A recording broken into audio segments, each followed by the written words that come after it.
سورۃ الجن، سورہ جن کا تعارف۔ مقام نزول، سورہ جن مکہ مکرمہ میں نازل ہوئی ہے۔ رکوع اور آیات کی تعداد، اس صورت میں 2 رکوع اور 28 آیتیں ہیں۔ جن نام رکھنے کی وجہ، اس صورت میں چونکہ جنات کے احوال اور ان کے اقوال ذکر کیے گئے ہیں، اس مناسبت سے اس کا نام سورہ جن رکھا گیا۔ سورہ جن کے مضامین، اس صورت کا مرکزی مضمون یہ ہے کہ اس میں جنات سے متعلق حقائق کی خبر دی گئی ہے اور اس میں یہ مضامین بیان کیے گئے ہیں۔ نمبر 1، اس صورت کی ابتدا میں بیان فرمایا گیا کہ حضور پرنور علیہ الصلوۃ والسلام کی زبان اقدس سے قرآن مجید کی تلاوت سن کر جنات کا ایک گروہ ان پر ایمان لے آیا اور اس نے اللہ تعالیٰ کی وحدانیت کا اقرار کیا اور یہ اعلان کیا کہ اللہ تعالیٰ بیوی اور اولاد سے پاک ہے۔ نمبر 2، جنات کا انسانوں کے متعلق گمان اور ان کے ساتھ تعلق بیان کیا گیا اور یہ بتایا گیا کہ جنات فرشتوں کی باتیں چوری چھپے سننے کے لیے آسمانوں کی طرف جاتے تھے اور سید المرسلین علیہ الصلوۃ والسلام کی تشریف آوری کے بعد آسمانوں پر پہرے بٹھا دیے گئے۔ نمبر 3، جنات بھی اللہ تعالیٰ کی مخلوق ہیں اور ان میں بھی انسانوں کی طرح متعدد فرقے ہیں اور ان میں مسلمان اور کافر، نیک اور بد ہر طرح کے جنات ہیں۔ نمبر 4، مسلمانوں کو وسیع رزق دیے جانے کی حکمت بیان کی گئی اور یہ فرمایا گیا کہ جو اپنے رب عز و جل کی یاد سے منہ پھیرے تو وہ اسے چڑھ جانے والے عذاب میں ڈال دے گا۔ نمبر 5، مسجدیں صرف اللہ تعالیٰ کی عبادت کے لیے بنائی گئی ہیں، لہٰذا ان میں صرف اسی کی عبادت کی جائے۔ نمبر 6، اس صورت کے آخر میں یہ بتایا گیا کہ اللہ تعالیٰ اپنے پسندیدہ رسولوں کو غیب کا علم عطا کرتا ہے اور اللہ تعالیٰ اپنے رسولوں کی طرف جو وحی نازل فرماتا ہے فرشتے اس کی حفاظت کرتے ہیں۔ جنات اور فرشتوں کے بارے میں عقائد، اس صورت میں چونکہ جنات کا ذکر ہے، اس مناسبت سے یہاں ہم جنات کے بارے میں مسلمانوں کے چند عقائد ذکر کرتے ہیں۔ نمبر 1، جنات آگ سے پیدا کیے گئے ہیں۔ ان میں بھی بعض کو یہ طاقت دی گئی ہے کہ جو شکل چاہیں بن جائیں۔ ان کی عمریں بہت طویل ہوتی ہیں، ان کے شریروں کو شیطان کہتے ہیں۔ یہ سب انسان کی طرح عقل والے اور ارواح و اجسام والے ہیں۔ ان میں اولاد پیدا ہونا اور نسل چلنا ہوتا ہے۔ یہ کھاتے پیتے جیتے اور مرتے ہیں۔ نمبر 2، جنات میں مسلمان بھی ہیں اور کافر بھی، مگر کافر جنات انسان کی بنسبت بہت زیادہ ہیں اور ان میں کے مسلمان نیک بھی ہیں اور فاسق بھی، سنی بھی ہیں بد مذہب بھی، اور ان میں فاسقوں کی تعداد انسان کی بنسبت زیادہ ہے۔ نمبر 3، ان کے وجود کا انکار کرنا یا بدی کی قوت کا نام جن یا شیطان رکھنا کفر ہے۔ نیز جس طرح جنات انسان کی نظروں سے پوشیدہ ہیں، اسی طرح فرشتے بھی انسانوں کی نگاہوں سے اوجھل ہیں، اس لیے یہاں فرشتوں سے متعلق بھی مسلمانوں کے چند عقائد سماعت کیجیے۔ نمبر 1، فرشتے نوری اجسام ہیں۔ اللہ تعالیٰ نے ان کو یہ طاقت دی ہے کہ جو شکل چاہیں بن جائیں۔ کبھی وہ انسان کی شکل میں ظاہر ہوتے ہیں اور کبھی دوسری شکل میں بھی ظاہر ہوتے ہیں۔ نمبر 2، فرشتے وہی کرتے ہیں جو انہیں اللہ تعالیٰ کی طرف سے حکم ہوتا ہے اور وہ جان بوجھ کر یا بھول کر یا غلطی سے الغرض کسی بھی طرح وہ اللہ تعالیٰ کے حکم کے خلاف کچھ نہیں کرتے۔ وہ اللہ عز و جل کے معصوم بندے ہیں اور ہر قسم کے صغیرہ اور کبیرہ گناہوں سے پاک ہیں۔ نمبر 3، فرشتے نہ مرد ہیں نہ عورت۔ نمبر 4، فرشتوں کو قدیم ماننا یا خالق جاننا کفر ہے۔ نمبر 5، فرشتوں کی تعداد وہی جانتا ہے جس نے انہیں پیدا کیا ہے اور اس کے بتانے سے اس کے رسول علیہ الصلوۃ والسلام بھی جانتے ہیں۔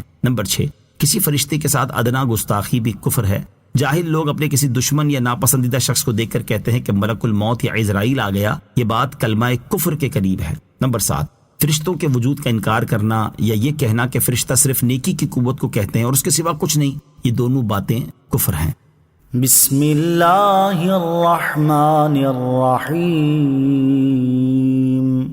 ترجمہ، اللہ کے نام سے شروع جو نہایت مہربان رحمت والا ہے۔ قل اوحی الی انہ استمع نفر من الجن فقالوا انا سمعنا قرآنا عجبا يهدي إلى الرشد فآمنا به ولن نشرك بربنا أحدا۔ ترجمہ، اے حبیب تم فرماؤ میری طرف وحی کی گئی ہے کہ جنات کے ایک گروہ نے میری تلاوت کو غور سے سنا تو انہوں نے کہا بے شک ہم نے ایک عجیب قرآن سنا جو بھلائی کی طرف رہنمائی کرتا ہے، تو ہم اس پر ایمان لائے اور ہم ہرگز کسی کو اپنے رب کا شریک نہ ٹھہرائیں گے۔ قل تم فرماؤ، اللہ تعالیٰ نے اپنے حبیب صلی اللہ تعالی علیہ وآلہ وسلم کو حکم ارشاد فرمایا کہ وہ اپنے صحابہ کرام علیہم الرضوان کے سامنے جنات کا واقعہ ظاہر فرما دے اور یہ بات بھی بیان فرما دے کہ جس طرح وہ انسانوں کی طرف مبعوث فرمائے گئے ہیں اسی طرح جنات کی طرف بھی مبعوث فرمائے گئے ہیں، تاکہ کفار قریش کو معلوم ہو جائے کہ جنات اپنی سرکشی کے باوجود جب قرآن مجید سنتے ہیں تو وہ اس کے اعجاز کو پہچان لیتے ہیں اور اس پر ایمان لے آتے ہیں، جبکہ انسان ہونے کے باوجود ان کی حالت جنات سے بھی کئی گزری ہے۔ چنانچہ اس آیت اور اس کے بعد والی آیت کا خلاصہ یہ ہے کہ اے حبیب صلی اللہ تعالیٰ علیہ وسلم آپ لوگوں سے فرما دیں کہ اللہ تعالیٰ کی طرف سے میری طرف وحی کی گئی ہے کہ نصیبین کہ کچھ جنوں نے مکہ اور طائف کے درمیان نخلا کے مقام پر فجر کی نماز میں میری تلاوت کو غور سے سنا تو انہوں نے اپنی قوم میں جا کر کہا ہم نے ایک عجیب قرآن سنا جو اپنی فصاحت و بلاغت، مضامین کی خوبی اور معنی کی بلندی میں ایسا نادر ہے کہ مخلوق کا کوئی کلام اس سے کوئی نسبت نہیں رکھتا، اور اس کی یہ شان ہے کہ وہ توحید اور ایمان کے راستے کی طرف رہنمائی کرتا ہے۔ تو ہم اس قرآن پر ایمان لائے اور آج کے بعد ہم ہرگز کسی کو اپنے رب عز و جل کا شریک نہ کریں گے۔ ان جنات کی تعداد مفسرین نے 9 تک بیان کی ہے۔ ان جنوں کا ذکر سورہ جن کے بعد نازل ہونے والی سورت سورہ احقاف میں بھی کیا گیا ہے۔ چنانچہ ارشاد باری تعالیٰ ہے وَإِذْ صَرَفْنَا إِلَيْكَ نَفَرًا مِّنَ الْجِنِّ يَسْتَمِعُونَ الْقُرْآنَ فَلَمَّا حَضَرُوهُ قَالُوا أَنصِتُوا فَلَمَّا قُضِيَ وَلَّوْا إِلَىٰ قَوْمِهِم مُّنذِرِينَ قالوا يا قومنا إنا سمعنا كتابا أنزل من بعد موسى مصدقا لما بين يديه يهدي إلى الحق وإلى طريق مستقيم يا قومنا أجيبوا داعي الله وآمنوا به يغفر لكم من ذنوبكم ويجركم من عذاب أليم ومن لا يجب داعي الله فليس بمعجز في الأرض وليس له من دونه أولياء أولئك في ضلال مبين۔ ترجمہ، ارے محبوب یاد کرو جب ہم نے تمہاری طرف جنوں کی ایک جماعت پھیری جو کان لگا کر قرآن سنتی تھی، پھر جب وہ نبی کی بارگاہ میں حاضر ہوئے تو آپس میں کہنے لگے خاموش رہو اور سنو۔ پھر جب تلاوت ختم ہو گئی تو وہ اپنی قوم کی طرف ڈراتے ہوئے پلٹ گئے، کہنے لگے اے ہماری قوم، ہم نے کتاب سنی ہے جو موسیٰ کے بعد نازل کی گئی ہے، وہ پہلی کتابوں کی تصدیق فرماتی ہے، حق اور سیدھے راستے کی طرف رہنمائی کرتی ہے۔ اے ہماری قوم، اللہ کے منادی کی بات مانو اور اس پر ایمان لاؤ، وہ تمہارے گناہوں میں سے بخش دے گا اور تمہیں دردناک عذاب سے بچا لے گا، اور جو اللہ کے بلانے والے کی بات نہ مانے تو وہ زمین میں قابو سے نکل کر جانے والا نہیں ہے، اور اللہ کے سامنے اس کا کوئی مددگار نہیں ہے، وہ کھلی گمراہی میں ہے۔ وَأَنَّهُ تَعَالَى جَدُّ رَبِّنَا مَا اتَّخَذَ صَاحِبَةً وَلَا وَلَدًا وَأَنَّهُ كَانَ يَقُولُ سَفِيهُنَا عَلَى اللَّهِ شَطَطًا وَأَنَّا ظَنَنَّا أَن لَّن تَقُولَ الْإِنسُ وَالْجِنُّ عَلَى اللَّهِ كَذِبًا۔ ترجمہ، اور یہ کہ ہمارے رب کی شان بہت بلند ہے، اس نے کوئی بیوی اور بچہ نہ بنایا، اور یہ کہ ہم میں سے کوئی بے وقوف ہی اللہ پر حد سے بڑھ کر بات کہتا تھا، اور یہ کہ ہم نے یہ خیال کیا تھا کہ آدمی اور جن ہرگز اللہ پر جھوٹ نہ باندھیں گے۔ وَأَنَّهُ تَعَالَى جَدُّ رَبِّنَا، اور یہ کہ ہمارے رب کی شان بہت بلند ہے۔ اس آیت اور اس کے بعد والی 2 آیات کا خلاصہ یہ ہے کہ جب جنات نے قرآن سنا اور وہ اللہ تعالیٰ کی وحدانیت اور ایمان سے واقف ہوئے تو اس اعتقادی غلطی سے بھی آگاہ ہو گئے جو کافر انسان اور جنات اللہ تعالیٰ کے بارے میں کرتے تھے کہ اللہ تعالیٰ کے لیے مخلوق کی طرح بیوی اور بچہ مانتے تھے۔ چنانچہ ان جنات نے قوم کے سامنے کہا کہ ہمارے رب عز و جل کی شان بہت بلند ہے اور اس نے اپنے لیے کوئی بیوی اور بچہ نہیں بنایا، کیونکہ بیوی اور بچے حاجت اور ضرورت کے لیے بنائے جاتے ہیں، جبکہ اللہ تعالیٰ تو ہر نقص و عیب سے پاک ہے، اور وہ ایسا بے نیاز ہے کہ اس کے لیے بیوی اور بچے کا تصور تک نہیں کیا جا سکتا۔ اور ہم میں سے کوئی بے وقوفی اللہ تعالیٰ پر حد سے بڑھ کر جھوٹی بات کہتا تھا اور اس کے لیے شریک، اولاد اور بیوی بتا کر بے ادبی کرتا تھا، اور ہم نے تو یہ خیال کیا تھا کہ آدمی اور جن ہرگز اللہ تعالیٰ پر جھوٹ نہ باندھیں گے اور اس پر بہتان نہیں لگائیں گے، اس لیے ہم ان کی ان تمام باتوں کی تصدیق کرتے تھے جو کچھ وہ اللہ تعالیٰ کی شان میں کہتے تھے، اور ان کی پیروی میں رب تعالیٰ کی طرف بیوی اور بچے کی نسبت کرتے تھے، یہاں تک کہ قرآن کریم کی ہدایت سے ہم پر ان کا جھوٹ اور بہتان ظاہر ہو گیا۔ وَأَنَّهُ كَانَ رِجَالٌ مِّنَ الْإِنسِ يَعُوذُونَ بِرِجَالٍ مِّنَ الْجِنِّ فَزَادُوهُمْ رَهَقًا۔ ترجمہ، اور یہ کہ آدمیوں میں سے کچھ مرد جنوں کے کچھ مردوں کی پناہ لیتے تھے تو انہوں نے ان جنوں کی سرکشی کو مزید بڑھا دیا۔ وَأَنَّهُ كَانَ رِجَالٌ مِّنَ الْإِنسِ،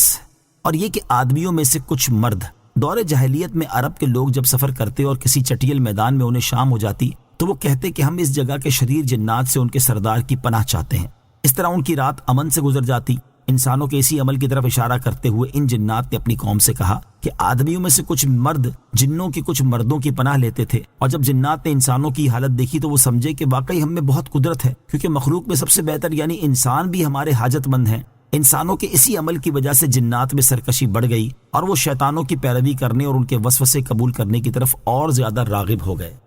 وَأَنَّهُمْ ظَنُّوا كَمَا ظَنَنتُمْ أَن لَّن يَبْعَثَ اللَّهُ أَحَدًا، ترجمہ، اور یہ کہ انہوں نے ویسے ہی گمان کیا جیسا اے جنوں تم نے گمان کیا کہ اللہ ہرگز کوئی رسول نہ بھیجے گا یا ہرگز کسی کو مرنے کے بعد دوبارہ زندہ نہ کرے گا۔ وَأَنَّهُمْ ظَنُّوا كَمَا ظَنَنتُمْ، اور یہ کہ انہوں نے ویسے ہی گمان کیا جیسا اے جنوں تم نے گمان کیا۔ اس آیت کا ایک معنی یہ ہے کہ ایمان قبول کرنے والے جنات نے اپنی قوم کے کافر جنات سے کہا کہ اے جنوں، انسانوں نے بھی ویسے ہی گمان کیا تھا جیسا کہ تم نے گمان کیا کہ اللہ تعالیٰ حضرت عیسیٰ علیہ السلام کے بعد ہرگز کوئی رسول نہ بھیجے گا۔ پھر اللہ تعالیٰ نے انسانوں کی طرف آخری نبی محمد مصطفیٰ صلی اللہ تعالیٰ علیہ وسلم کو بھیجا تو وہ ان پر ایمان لائے۔ لہٰذا اے جنات کے گروہ، تم بھی انسانوں کی طرح سید المرسلین صلی اللہ تعالیٰ علیہ وآلہ وسلم پر ایمان لے آؤ۔ دوسرا معنی یہ ہے کہ اے کفار قریش، جنات بھی تمہاری طرح یہی گمان کرتے تھے کہ اللہ تعالیٰ ہرگز کسی کو مرنے کے بعد نہیں اٹھائے گا۔ پھر جب انہوں نے قرآن سنا تو وہ ہدایت پا گئے اور مرنے کے بعد اٹھائے جانے کا اقرار کرنے لگے۔ تو تم جنات کی طرح اقرار کیوں نہیں کرتے؟ وَأَنَّا لَمَسْنَا السَّمَاءَ فَوَجَدْنَاهَا مُلِئَتْ حَرَسًا شَدِيدًا وَشُهُبًا وَأَنَّا كُنَّا نَقْعُدُ مِنْهَا مَقَاعِدَ لِلسَّمْعِ فَمَنْ يَسْتَمِعِ الْآنَ يَجِدْ لَهُ شِهَابًا رَصَدًا۔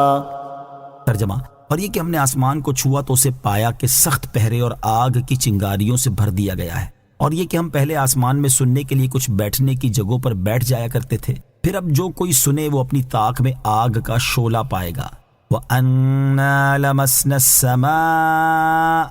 اور یہ کہ ہم نے آسمان کو چھوا۔ اس آیت اور اس کے بعد والی آیت کا خلاصہ یہ ہے کہ جنات نے کہا ہم نے اپنی عادت کے مطابق آسمان والوں کا کلام سننے کے لیے آسمان دنیا پر جانا چاہا تو اسے یوں پایا کہ فرشتوں کے سخت پہرے اور آگ کی چنگاریوں سے بھر دیا گیا ہے تاکہ جنات کو آسمان والوں کی باتیں سننے کے لیے آسمان تک پہنچنے سے روکا جائے۔ حالانکہ ہم نبی کریم علیہ السلام کی تشریف آوری سے پہلے آسمان میں فرشتوں کی باتیں سننے کے لیے پہرے اور آگ کی چنگاریوں سے خالی کچھ جگہوں پر بیٹھ جایا کرتے تھے، اور نبی کریم علیہ السلام کی تشریف آوری کے بعد وہ جگہ بھر دی گئی ہیں۔ لہٰذا اب جو کوئی سننے کی کوشش کرے گا تو وہ اپنی طاق میں ستارے کی صورت میں آگ کا شعلہ پائے گا جس سے اس کو مارا جائے۔ حضرت عبداللہ ابن عباس رضی اللہ تعالیٰ عنہما فرماتے ہیں جن آسمانوں کی طرف چڑھتے اور انتہائی غور سے وحی سنتے اور ایک کلمہ سن کر 9 کلمے اپنی طرف سے ملا لیتے، ایک کلمہ تو حق ہوتا لیکن جو اضافہ کرتے وہ باطل ہوتا۔ رسول کریم علیہ السلام کی بعثت کے بعد انہیں وہاں جانے سے روک دیا گیا۔ انہوں نے یہ معاملہ ابلیس سے ذکر کیا اور اس سے پہلے انہیں ستاروں سے نہیں مارا جاتا تھا۔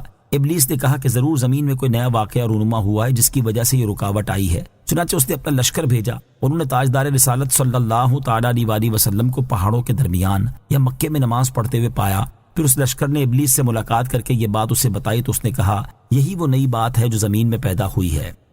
وَأَنَّا لَا نَدْرِي أَشَرٌ أُرِيدَ بِمَن فِي الْأَرْضِ أَمْ أَرَادَ بِهِمْ رَبُّهُمْ رَشَدًا۔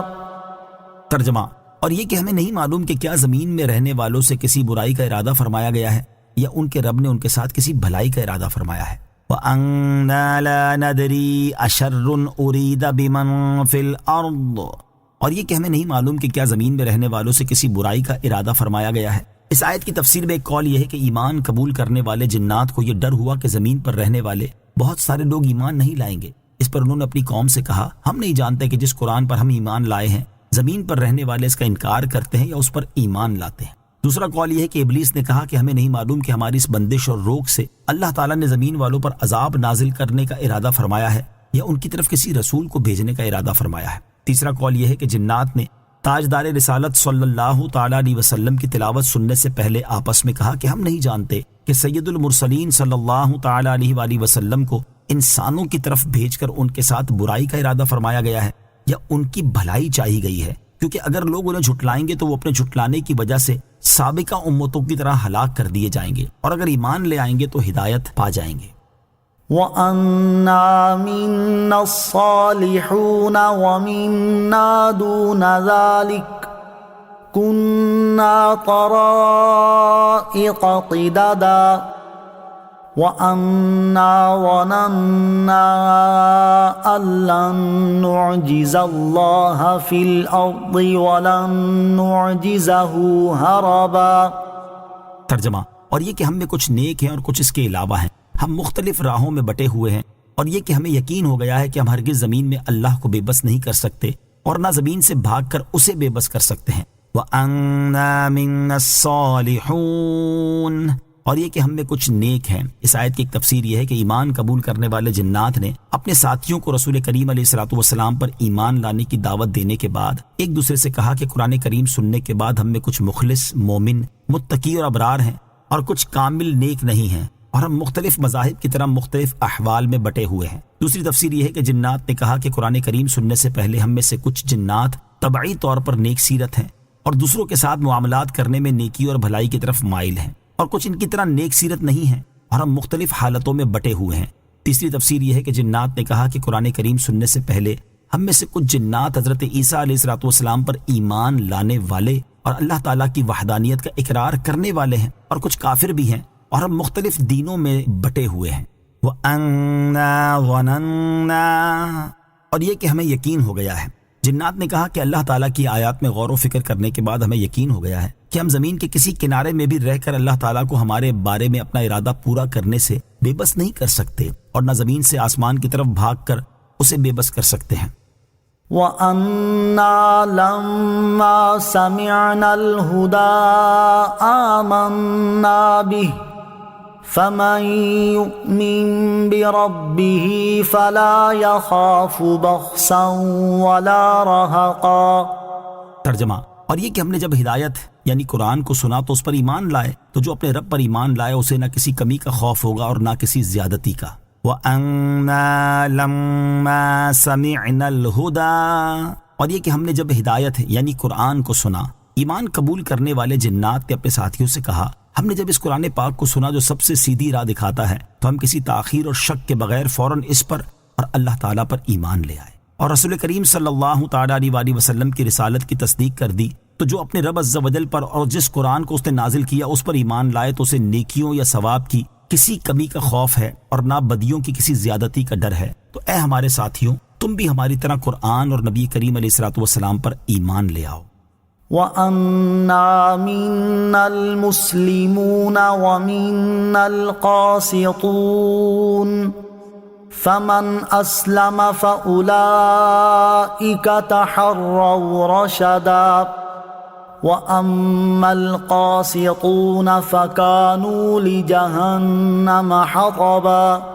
ترجمہ، اور یہ کہ ہم میں کچھ مسلمان ہیں اور کچھ ظالم، تو جو اسلام لائے تو وہی ہیں جنہوں نے ہدایت کا قصد کیا، اور بہرحال جو ظالم ہیں تو وہ جہنم کے ایندھن ہو گئے۔ وَأَنَّا مِنَّا الْمُسْلِمُونَ،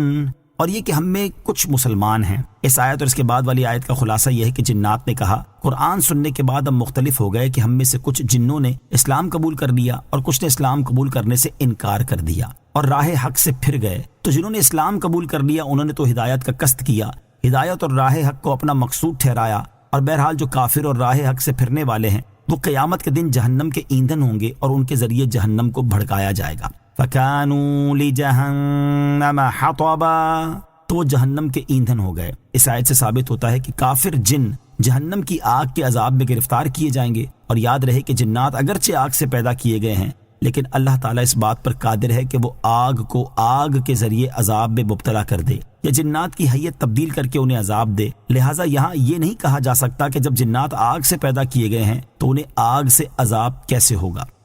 وَأَن لَّوْ اسْتَقَامُوا عَلَى الطَّرِيقَةِ لَأَسْقَيْنَاهُم مَّاءً غَدَقًا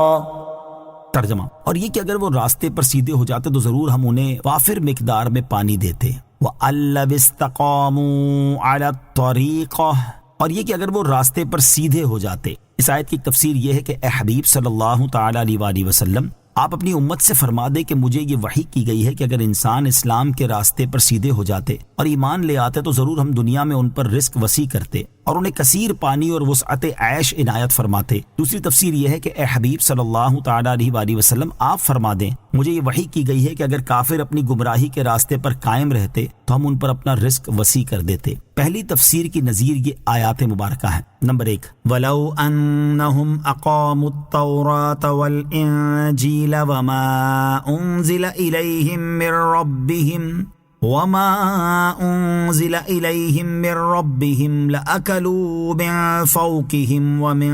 تَحْتِ أَرْجُلِهِمْ. ترجمہ، اور اگر وہ تورات اور انجیل اور جو کچھ ان کی طرف ان کے رب کی جانب سے نازل کیا گیا اسے قائم کر لیتے تو انہیں ان کے اوپر سے اور ان کے قدموں کے نیچے سے رزق ملتا. نمبر 2، وَلَوْ أَنَّ أَهْلَ الْقُرَىٰ آمَنُوا وَاتَّقَوْا لَفَتَحْنَا عَلَيْهِمْ بَرَكَاتٍ مِّنَ السَّمَاءِ وَالْأَرْضِ وَلَٰكِن كَذَّبُوا فَأَخَذْنَاهُمْ بِمَا كَانُوا يَكْسِبُونَ. ترجمہ، اور اگر بستیوں والے ایمان لاتے اور تقوی اختیار کرتے تو ضرور ہم ان پر آسمان اور زمین سے برکتیں کھول دیتے،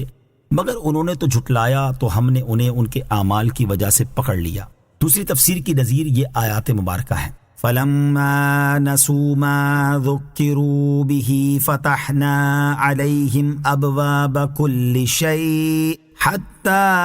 إِذَا فَرِحُوا بِمَا أُوتُوا أَخَذْنَاهُمْ بَغْتَةً فَإِذَا هُمْ مُبْلِسُونَ.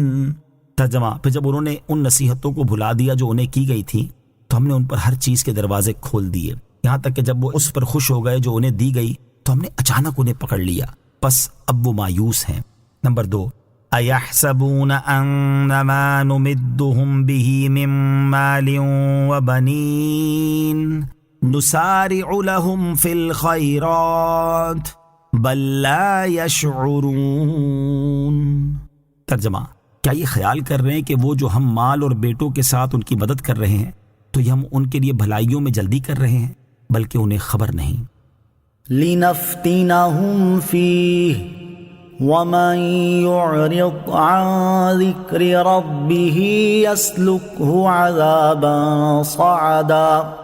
ترجمہ، تاکہ اس بارے میں ہم انہیں آزمائیں اور جو اپنے رب کی یاد سے منہ پھیرے تو وہ اسے چڑھ جانے والے عذاب میں ڈال دے گا. لِنَفْتِنَهُمْ فِيهِ، تاکہ اس بارے میں ہم انہیں آزمائیں، یعنی ہم ایمان لانے والوں پر رزق اس لیے وسیع کر دیتے تاکہ اس بارے میں ہم انہیں آزمائیں کہ وہ رزق ملنے پر ہمارا شکر ادا کرتے ہیں یا نہیں، اور اس رزق کو اللہ تعالیٰ کی رضا حاصل کرنے میں خرچ کرتے ہیں یا اپنی نفسانی خواہشات کی تکمیل اور شیطان کی مرضی کے مطابق خرچ کرتے ہیں. وسیع رزق آزمائش بھی ہو سکتا ہے. اس آیت سے معلوم ہوا کہ مسلمانوں کو وسیع رزق دیا جانا ان کی آزمائش کے لیے ہے کہ وہ اس رزق کا استعمال کیسے کرتے ہیں. لیکن افسوس کہ فی زمانہ اکثر مالدار مسلمان اس آزمائش میں ناکام نظر آ رہے ہیں، کیونکہ ان کی دولت اللہ تعالیٰ کی رضا کے کاموں میں صرف ہونے کی بجائے اسے ناراض کرنے والے کاموں میں خرچ ہو رہی ہے. آخرت کا چین اور سکون دینے والے کاموں میں استعمال ہونے کی بجائے ہر طرح کا دنیاوی عیش حاصل کرنے میں لگائی جا رہی ہے. ان کی دولت سے عالیشان مکانات کی تعمیر اور ان میں دنیا کی ہر سہولت مہیا کرنے کی کوشش کی جا رہی ہے. صرف شوق پورا کرنے کی خاطر دنیا کی مہنگی ترین گاڑیاں خریدی جا رہی ہیں، اور مسلمان کہلانے والے مالداروں کی طرف سے اپنے نفس کی خواہشات اور شہوت کی تکمیل کے لیے کروڑوں ڈالر لمحوں میں اڑائے جا رہے ہیں. ان کی دولت دنیا کی رنگینی سے لطف اندوز ہونے کے لیے دوسرے ممالک کے مہنگے ترین سفر اور دنیا کی حسین ترین عورتوں سے اپنی عیش و نشاط کی بزم سجانے میں صرف ہو رہی ہے. اور یہ لوگ ایک دوسرے پر اپنی برتری ظاہر کرنے کے لیے حرام کاموں میں پانی کی طرح پیسہ بہا دیتے ہیں، جبکہ نیک کاموں میں خرچ کرتے وقت انہیں اپنی دولت کم ہونے کا خطرہ رہتا ہے. اللہ تعالیٰ ارشاد فرماتا ہے، أَوَلَمْ يَسِيرُوا فِي الْأَرْضِ فَيَنظُرُوا كَيْفَ كَانَ عَاقِبَةُ الَّذِينَ كَانُوا مِن قَبْلِهِمْ كَانُوا هُمْ أَشَدَّ مِنْهُمْ قُوَّةً وَآثَارًا فِي الْأَرْضِ فَأَخَذَهُمُ اللَّهُ بِذُنُوبِهِمْ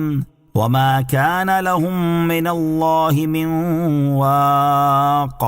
ترجمہ، تو کیا انہوں نے زمین میں سفر نہ کیا تو دیکھتے کہ ان سے پہلے لوگوں کا کیسا انجام ہوا. وہ پہلے لوگ قوت اور زمین میں چھوڑی ہوئی نشانیوں کے اعتبار سے ان سے بڑھ کر تھے، تو اللہ نے انہیں ان کے گناہوں کے سبب پکڑ لیا اور ان کے لیے اللہ سے کوئی بچانے والا نہ تھا۔ اور ارشاد فرمایا وعد اللہ المنافقین والمنافقات والکفار نار جہنم خالدین فیہا ہی حسبهم ولعنهم اللہ وَلَهُمْ عَذَابٌ مُقِيمٌ كَالَّذِينَ مِن قَبْلِكُمْ كَانُوا أَشَدَّ مِنكُمْ قُوَّةً وَأَكْثَرَ أَمْوَالًا وَأَوْلَادًا فَاسْتَمْتَعُوا بِخَلَاقِهِمْ فَاسْتَمْتَعْتُمْ بِخَلَاقِكُمْ كَمَا اسْتَمْتَعَ الَّذِينَ مِن قَبْلِكُمْ بِخَلَاقِهِمْ وَخُضْتُمْ كَالَّذِي خَاضُوا أُولَئِكَ حَبِطَتْ أَعْمَالُهُمْ فِي الدُّنْيَا وَالْآخِرَةِ وَأُولَئِكَ هُمُ الْخَاسِرُونَ أَلَمْ يَأْتِهِمْ نَبَأُ الَّذِينَ مِن قَبْلِهِمْ قَوْمِ نُوحٍ وَعَادٍ وَثَمُودَ وقوم إبراهيم وأصحاب مدين والمؤتفكات أتتهم رسلهم بالبينات فما كان الله ليظلمهم ولكن كانوا أنفسهم يظلمون۔ ترجمہ، اللہ نے منافق مردوں اور منافق عورتوں اور کافروں سے جہنم کی آگ کا وعدہ کیا ہے جس میں یہ ہمیشہ رہیں گے، وہ جہنم انہیں کافی ہے اور اللہ نے ان پر لعنت فرمائی اور ان کے لیے ہمیشہ رہنے والا عذاب ہے۔ اے منافقوں، جس طرح تم سے پہلے لوگ تم سے قوت میں زیادہ مضبوط اور مال اور اولاد کی کثرت میں تم سے بڑھ کر تھے، پھر انہوں نے اپنے دنیا کے حصے سے لطف اٹھایا، تو تم بھی ویسے ہی اپنے حصے سے لطف اٹھا لو جیسے تم سے پہلے والوں نے اپنے حصوں سے فائدہ حاصل کیا، اور تم اسی طرح بےہودگی میں پڑ گئے جیسے وہ بےہودگی میں پڑے تھے۔ ان لوگوں کے تمام اعمال دنیا و آخرت میں برباد ہو گئے اور وہی لوگ گھاٹے میں ہیں۔ کیا ان کے پاس ان سے پہلے لوگوں یعنی قوم نوح اور عاد اور سمود اور قوم ابراہیم اور مدین اور الٹ جانے والی بستیوں کے مکینوں کی خبر نہ آئی؟ ان کے پاس بہت سے رسول روشن نشانیاں لے کر تشریف لائے، تو اللہ ان پر ظلم کرنے والا نہ تھا بلکہ وہ خود ہی اپنی جانوں پر ظلم کر رہے تھے۔ اے کاش دولت مند مسلمان اپنی عملی حالت پر غور کر کے اسے سدھارنے کی کوشش کریں اور اللہ تعالیٰ کا دیا ہوا مال اس کی نافرمانی میں خرچ کرنے کی بجائے صرف اس کی اطاعت و فرما برداری میں صرف کرنے کی طرف راغب ہو جائیں۔ اللہ تعالیٰ انہیں ہدایت اور عقل سلیم عطا فرمائے، آمین۔ وَمَن يُعْرِضْ عَن ذِكْرِ رَبِّهِ، اور جو اپنے رب کی یاد سے منہ پھیرے، یعنی جو قرآن پاک سے یا اللہ تعالیٰ کی وحدانیت کا اقرار کرنے سے یا اس کی عبادت کرنے سے منہ پھیرے، تو اللہ تعالیٰ اسے چڑھ جانے والے عذاب میں ڈال دے گا جس کی شدت دم بدم بڑھتی ہی جائے گی۔ اللہ تعالیٰ کے ذکر سے منہ پھیرنے والے کا انجام۔ اس آیت سے معلوم ہوا کہ جو شخص اللہ تعالیٰ کے ذکر سے منہ پھیرے اس کا انجام انتہائی دردناک ہے۔ ایسے شخص کے بارے میں ایک اور مقام پر ارشاد باری تعالیٰ ہے وَمَنْ أَعْرَضَ عَنْ ذِكْرِي فَإِنَّ لَهُ مَعِيشَةً ضَنْكًا وَنَحْشُرُهُ يَوْمَ الْقِيَامَةِ أَعْمَى قَالَ رَبِّ لِمَ حَشَرْتَنِي أَعْمَى وَقَدْ كُنْتُ بَصِيرًا قَالَ كَذَلِكَ أَتَتْكَ آيَاتُنَا فَنَسِيتَهَا وَكَذَلِكَ الْيَوْمَ تُنْسَى۔ ترجمہ، اور جس نے میرے ذکر سے منہ پھیرا تو بے شک اس کے لیے تنگ زندگی ہے اور ہم اسے قیامت کے دن اندھا اٹھائیں گے۔ وہ کہے گا اے میرے رب، تو نے مجھے اندھا کیوں اٹھایا حالانکہ میں تو دیکھنے والا تھا؟ اللہ فرمائے گا اسی طرح ہماری آیتیں تیرے پاس آئی تھی تو نے انہیں بھلا دیا اور آج اسی طرح تجھے چھوڑ دیا جائے گا۔ اور ارشاد فرمایا انما يريد الشيطان ان يوقع بينكم العداوة والبغضاء في الخمر والميسر ويصدكم عن ذكر الله وعن الصلاة فهل أنتم منتهون وَأَطِيعُوا اللَّهَ وَأَطِيعُوا الرَّسُولَ وَاحْذَرُوا فَإِن تَوَلَّيْتُمْ فَاعْلَمُوا أَنَّمَا عَلَى رَسُولِنَا الْبَلَاغُ الْمُبِينُ۔ ترجمہ، شیطان تو یہی چاہتا ہے کہ شراب اور جوئے کے ذریعے تمہارے درمیان دشمنی اور بغض و کینہ ڈال دے اور تمہیں اللہ کی یاد سے اور نماز سے روک دے۔ تو کیا تم باز آتے ہو؟ اور اللہ کا حکم مانو اور رسول کا حکم مانو اور ہوشیار رہو، پھر اگر تم پھر جاؤ تو جان لو کہ ہمارے رسول پر تو صرف واضح طور پر تبلیغ فرما دینا لازم ہے۔ اللہ تعالی ہمیں اپنی یاد میں مصروف رہنے اور اپنا ذکر کرتے رہنے کی توفیق عطا فرمائے، آمین۔ وَأَنَّ الْمَسَاجِدَ لِلَّهِ فَلَا تَدْعُوا مَعَ اللَّهِ أَحَدًا۔ ترجمہ، اور یہ کہ مسجدیں اللہ ہی کی ہیں تو اللہ کے ساتھ کسی کی عبادت نہ کرو۔ وَأَنَّ الْمَسَاجِدَ لِلَّهِ، اور یہ کہ مسجدیں اللہ ہی کی ہیں، یعنی میری طرف وحی کی گئی ہے کہ جو مکان بطور خاص نماز ادا کرنے اور اللہ تعالیٰ کے ذکر کے لیے بنائے گئے ہیں ان کا مالک اللہ تعالیٰ ہی ہے، لہٰذا اے مسلمانوں جب تم ان مسجدوں میں جاؤ تو اللہ تعالیٰ کے ساتھ کسی اور کی عبادت نہ کرو، جیسا کہ یہودیوں اور عیسائیوں کا طریقہ تھا کہ وہ اپنے گرجاؤں اور عبادت خانوں میں شرک کرتے تھے۔ اس آیت کو لے کر بعض جاہل لوگ یا رسول اللہ پکارنے کو حرام قرار دیتے ہیں، حالانکہ نبی کریم علیہ السلام کو تو مسجد میں عین حالت نماز میں پکارا جاتا ہے جب السلام علیک ایھا النبی کہا جاتا ہے۔ آیت میں پکارنے سے مراد معبود بنا کر پکارنا ہے، نہ کہ کسی بھی طرح کسی کو بھی پکارنا منع ہو جائے۔ آیت وَأَنَّ الْمَسَاجِدَ لِلَّهِ سے حاصل ہونے والی معلومات۔ نمبر 1، وقف اور احترام کے احکام میں تمام مسجدیں برابر ہیں، اگرچہ بعض مساجد میں نماز ادا کرنے پر ملنے والے اجر و ثواب میں فرق ہے۔ نمبر 2، مسجد خاص اللہ تعالیٰ کی ہے اور اس کے علاوہ کسی کی ملک ہے نہ ہو سکتی ہے۔ نمبر 3، شرک و بت پرستی ہر جگہ جرم ہے، لیکن مسجد میں زیادہ جرم ہے کہ اس میں مسجد کی بے ادبی ہے۔ وَأَنَّهُ لَمَّا قَامَ عَبْدُ اللَّهِ يَدْعُوهُ كَادُوا يَكُونُونَ عَلَيْهِ لِبَدًا۔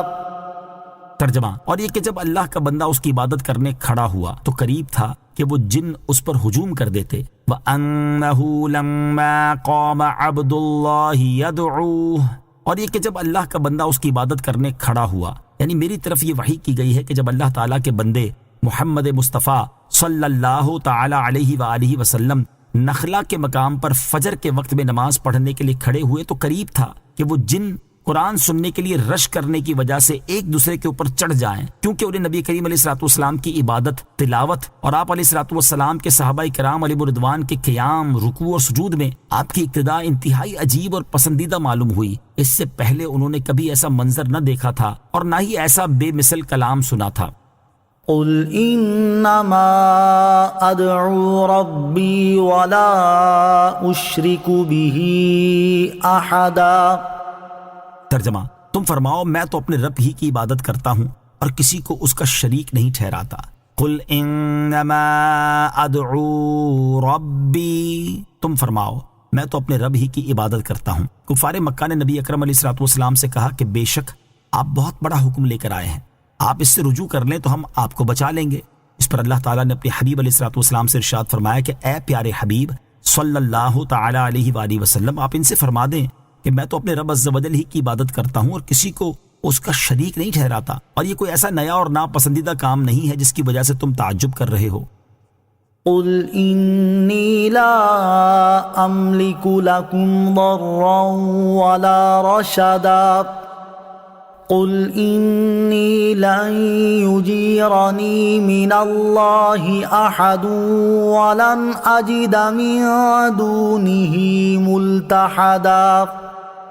ترجمہ، تم فرماؤ بے شک میں تمہارے لیے کسی نقصان اور نفع کا مالک نہیں ہوں۔ تم فرماؤ یقیناً ہرگز مجھے اللہ سے کوئی نہ بچائے گا اور ہرگز اس کے سوا کوئی پناہ نہ پاؤں گا۔ قل، تم فرماؤ یعنی اے حبیب علیہ السلام، آپ عرب کے مشرکین سے فرما دیں جو آپ کی نصیحت آپ کی طرف پھیر رہے ہیں کہ میں تمہارے کسی دینی اور دنیاوی نفع نقصان کا مالک نہیں، کیونکہ ان چیزوں کا حقیقی مالک وہ اللہ عز و جل ہے جو ہر چیز کا مالک ہے۔ قل، تم فرماؤ یعنی اے حبیب صلی اللہ تعالی علیہ وآلہ وسلم، آپ ان مشرکین سے فرما دیں کہ بالفرض اگر میں اللہ تعالیٰ کے حکم کی مخالفت کروں اور اس کے ساتھ کسی کو شریک ٹھہراؤں تو ہرگز مجھے مخلوق میں سے کوئی اللہ عز و جل کے قہر اور اس کے عذاب سے نہ بچا سکے گا، اور نہ ہی کوئی مددگار میری مدد کرے گا، اور میں سختیوں کے وقت ہرگز اس کے سوا کوئی پناہ نہ پاؤں گا۔ حضرت نوح اور حضرت صالح علیہ السلام نے بھی اپنی قوموں سے اسی طرح فرمایا تھا۔ چنانچہ جب حضرت نوح علیہ السلام سے ان کی قوم کے لوگوں نے غریب مسلمانوں کو اپنے آپ سے دور کرنے کا مطالبہ کیا تو انہیں حضرت نوح علیہ السلام نے یہ جواب دیا،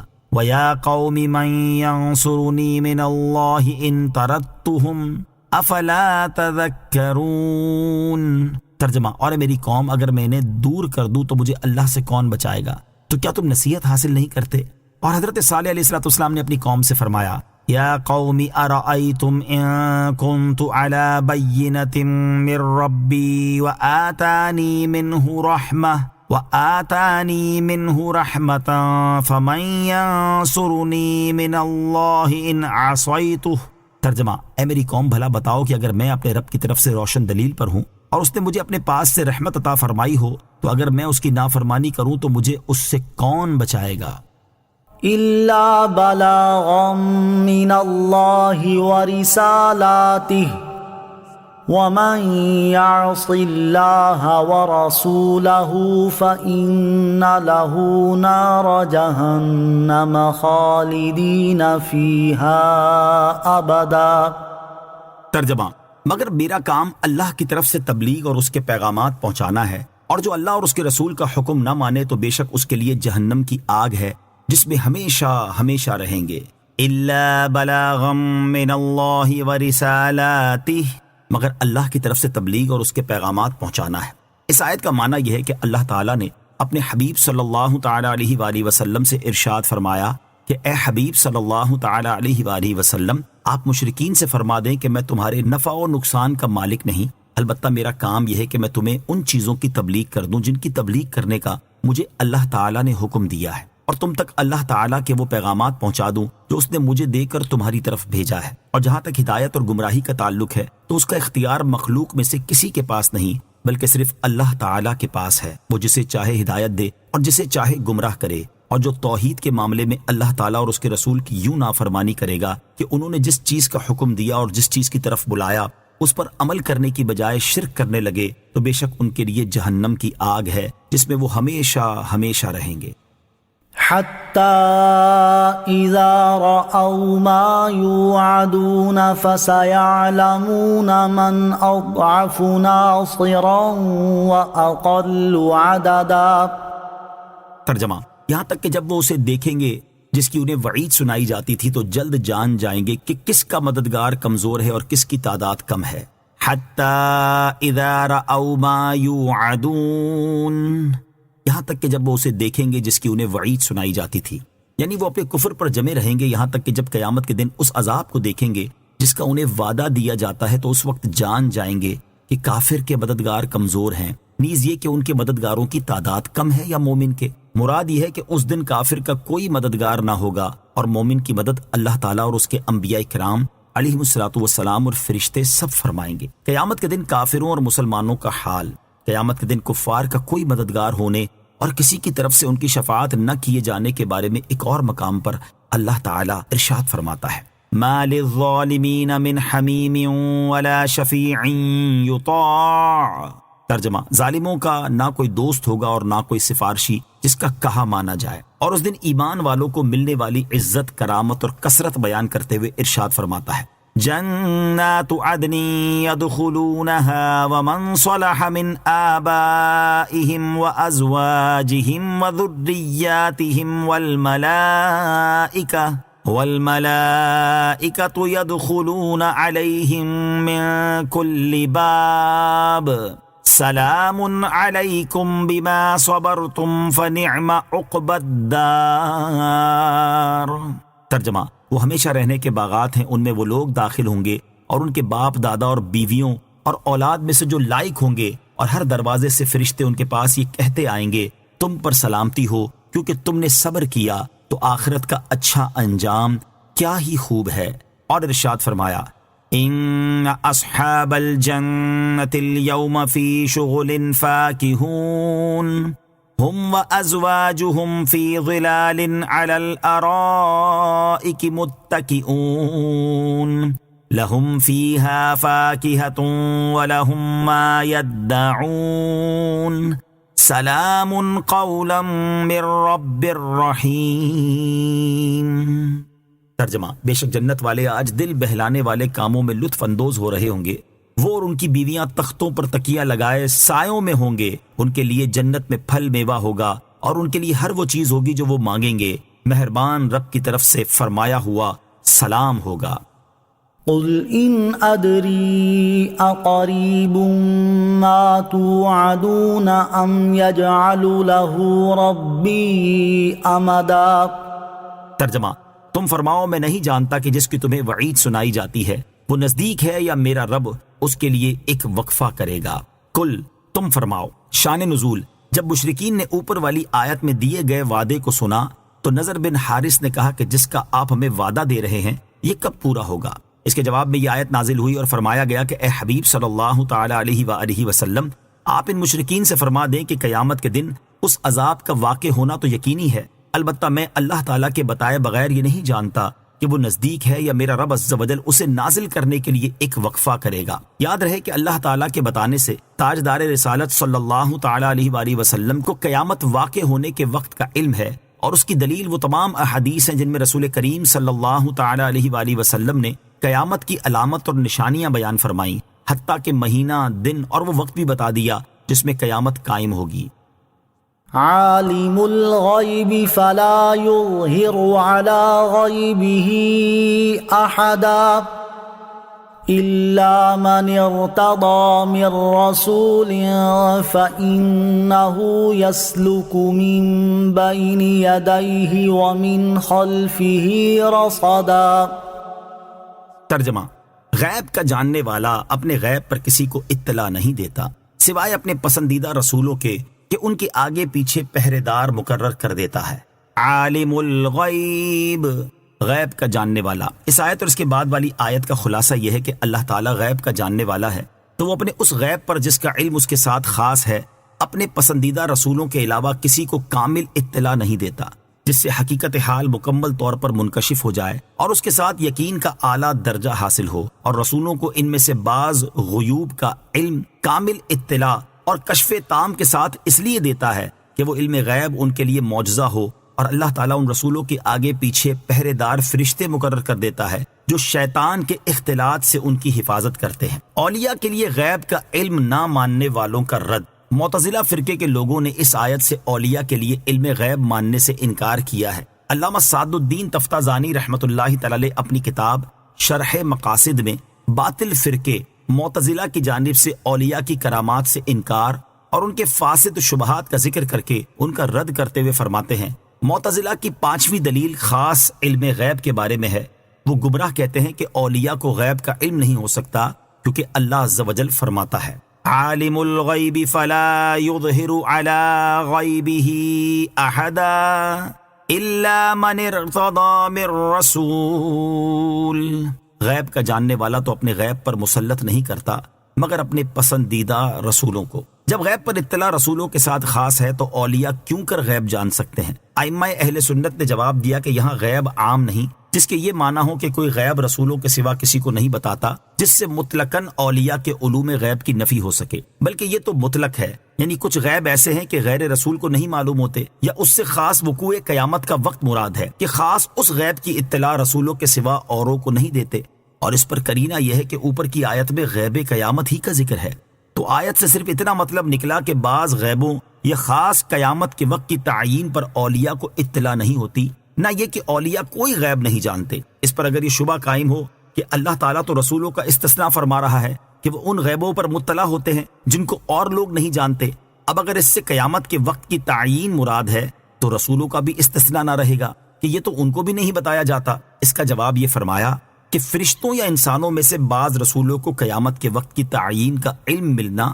کچھ بعید نہیں، تو یہاں اللہ تعالیٰ کا استثناء فرمانا ضرور صحیح ہے۔ علامہ احمد ساوی رحمۃ اللہ تعالی فرماتے ہیں، اولیاء رحمۃ اللہ تعالی علیہم کی جن کرامات کا تعلق کشف کے ساتھ ہے ان کی نفی پر اس آیت میں کوئی دلیل نہیں، البتہ یہ ضرور ثابت ہوتا ہے کہ انبیاء کرام علیہ الصلوۃ والسلام کی غیب پر اطلاع اولیاء کی غیب پر اطلاع سے زیادہ مضبوط ہے، کیونکہ انبیاء کرام علیہ الصلوۃ والسلام وحی کے ذریعے غیب جانتے ہیں اور وہ ہر نقص سے معصوم ہے، جبکہ اولیاء رحمۃ اللہ تعالی علیہم کی اطلاع کا یہ مقام نہیں، اس لیے انبیاء کرام کی عصمت واجب ہے اور اولیاء رحمۃ اللہ تعالی علیہم کی عصمت جائز ہے۔ علامہ سید نعیم الدین مراد آبادی رحمۃ اللہ تعالی فرماتے ہیں، اولیاء کو بھی اگرچہ غیوب پر اطلاع دی جاتی ہے مگر انبیاء کا علم باعتبار کشف و انجلا، یعنی غیب کی باتوں کو ظاہر کرنے کے اعتبار سے اولیاء کے علم سے بہت بلند و بالا و ارفع و اعلیٰ ہے، اور اولیاء کے علوم انبیاء ہی کی وساطت اور انہی کے فیض سے ہوتے ہیں۔ معتزلہ ایک گمراہ فرقہ ہے، وہ اولیاء کے لیے علم غیب کا قائل نہیں، اس کا خیال باطل اور احادیث کثیرہ کے خلاف ہے، اور اس آیت سے ان کا تمسک یعنی دلیل پکڑنا صحیح نہیں۔ بیان مذکورہ بالا میں اس کا اشارہ کر دیا گیا ہے۔ سید الرسل خاتم الانبیاء محمد مصطفیٰ صلی اللہ تعالی علیہ وآلہ وسلم مرتضی رسولوں میں سب سے اعلیٰ ہیں۔ اللہ تعالیٰ نے آپ کو تمام اشیاء کے علوم عطا فرمائے، جیسا کہ سیاح کی معتبر احادیث سے ثابت ہے، اور یہ آیت حضور علیہ الصلوۃ والسلام کے اور تمام مرتضی رسولوں کے لیے غیب کا علم ثابت کرتی ہے۔ لِيَعْلَمَ أَن قَدْ أَبْلَغُوا رِسَالَاتِ رَبِّهِمْ وَأَحَاطَ بِمَا لَدَيْهِمْ وَأَحْصَى كُلَّ شَيْءٍ عَدَدًا۔ ترجمہ: تاکہ اللہ دیکھ لے کہ بے شک انہوں نے اپنے رب کے پیغامات پہنچا دیے ہیں، اور اللہ نے وہ سب کچھ گھیر رکھا ہے جو ان کے پاس ہے، اور اس نے ہر چیز کی گنتی شمار کر رکھی ہے۔ لیعلم، تاکہ دیکھ لے، یعنی اللہ تعالیٰ کے پسندیدہ رسولوں کے ہر طرف فرشتوں کا یہ پہرا اس لیے لگایا جاتا ہے تاکہ اللہ تعالیٰ دیکھ لے کہ انہوں نے اپنے رب کے پیغامات اختلاط سے محفوظ رکھ کر پہنچا دیے ہیں، اور اللہ تعالیٰ کو وہ سب کچھ معلوم ہے جو ان رسولوں اور فرشتوں کے پاس ہے، تو ان کے امور میں سے کوئی چیز بھی اللہ تعالیٰ سے مخفی نہیں، اور اس نے اپنی پیدا کی ہوئی ہر چیز کی گنتی شمار کر رکھی ہے۔ آمنت باللہ صدق اللہ العظیم۔